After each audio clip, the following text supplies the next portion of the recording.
আসসালামু আলাইকুম। আশা করি সকলেই ভালো আছেন। প্রিয় চাকরি প্রত্যাশী ভাই বোনেরা, জনপ্রশাসন মন্ত্রণালয়ে একটি নিয়োগ সার্কুলার প্রকাশ করা হয়েছে, যেটা সরকারি স্থায়ী রাজস্ব খাতভুক্ত নিয়োগ সার্কুলার।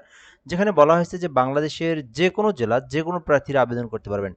তো এটা কিন্তু সরকারি নিয়োগ সার্কুলার, আর অনলাইনের মাধ্যমে আবেদন করতে হবে এবং ছেলে মেয়ে উভয় প্রার্থীরাই কিন্তু আবেদন করতে পারবেন এই নিয়োগ সার্কুলারে। তো আজকের এই ভিডিওটির মাধ্যমে আমি আপনাদেরকে এই জনপ্রশাসন মন্ত্রণালয়ের নিয়োগ সার্কুলার নিয়ে বিস্তারিত তথ্যগুলো আলোচনা করার চেষ্টা করব। পদের নাম, পদের সংখ্যা, বেতনের স্কেল, কিভাবে আবেদন করতে হয়, সকল বিষয় আপনি এই ভিডিওটার মাধ্যমে বুঝতে পারবেন। তো সম্পূর্ণ ভিডিওটা না টেনে ধৈর্য সহকারে শেষ পর্যন্ত দেখার জন্য অনুরোধ করা হলো। আর আমাদের চ্যানেলে যারা ভিডিওটা নতুন দেখতেছেন, চ্যানেলটি সাবস্ক্রাইব করে রাখবেন। ফেসবুকে যারা দেখতেছেন, পেজটি ফলো দিয়ে রাখবেন। তাহলে পরবর্তী নিয়োগ সার্কুলারগুলো কিন্তু আপনি সহজেই আমাদের মাধ্যমে জেনে থাকবেন এবং আপনি আবেদনগুলো করতে পারবেন আমাদের মাধ্যমে। তো এটা হচ্ছে জনপ্রশাসন মন্ত্রণালয়ের নিয়োগ সার্কুলার। তো প্রথম পদের নাম 60 মুদ্রাক্ষরিক কাম কম্পিউটার অপারেটর, যেখানে 13 গ্রেডে নিয়োগ দেওয়া হয়েছে। বেতন স্কেল 2015 অনুযায়ী 11,000 থেকে 26,590 টাকা। পদসংখ্যা রয়েছে 3টি।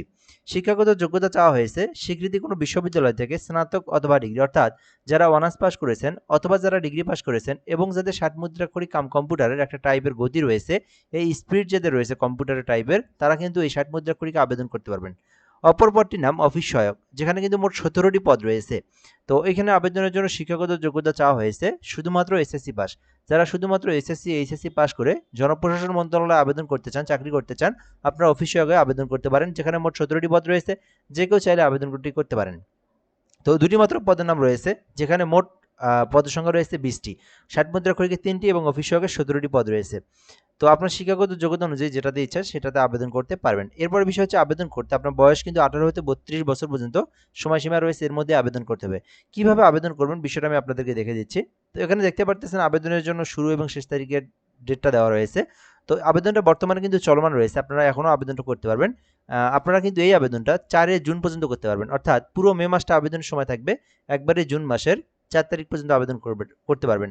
আর যারা নিজেরা আবেদন করতে পারেন, আপনারা নিজেদের ডিভাইস দিয়ে, কম্পিউটার হোক, মোবাইল হোক বা ল্যাপটপ যেটা দিয়ে হোক না কেন, ব্রাউজারে গিয়ে mopa@teletalk.com লিখবেন, ঠিক আছে? এটা লিখলেই কিন্তু আপনার সামনে আবেদনের ফর্মটা চলে আসবে। ওখান থেকে তথ্য পূরণ করে আবেদন করতে হবে। আমাদের মাধ্যমে আবেদন করে নিতে চাইলে একটা হোয়াটসঅ্যাপ নাম্বার রয়েছে। বাংলাদেশের যে কোনো সরকারি চাকরির আবেদন আমরা করে দিয়ে থাকি, ঘরে বসে একদম নির্ভুলভাবে করতে পারবেন। এই নাম্বারে হোয়াটসঅ্যাপে আপনাকে এসএমএস করতে হবে। সো আমরা আবেদন করে আপনাকে অ্যাপ্লিকেশন কপি পিডিএফটা দিয়ে দেবো, তো চাইলে যোগাযোগ করতে পারেন। আপনারা নিজেরা আবেদন করলে আপনার সকল তথ্যগুলো পূরণ করে আবেদনটা সাবমিট করবেন এবং সর্বশেষে আবেদন শেষে কিন্তু 300x300 পিক্সেলের ছবি এবং 300x80 পিক্সেলের একটা স্বাক্ষর দিয়ে আপনাকে আবেদনটা সাবমিট করতে হবে। আবেদনটা সাবমিট করার পরে আপনাদেরকে কিন্তু সরকারি ফি জমা দিতে হবে।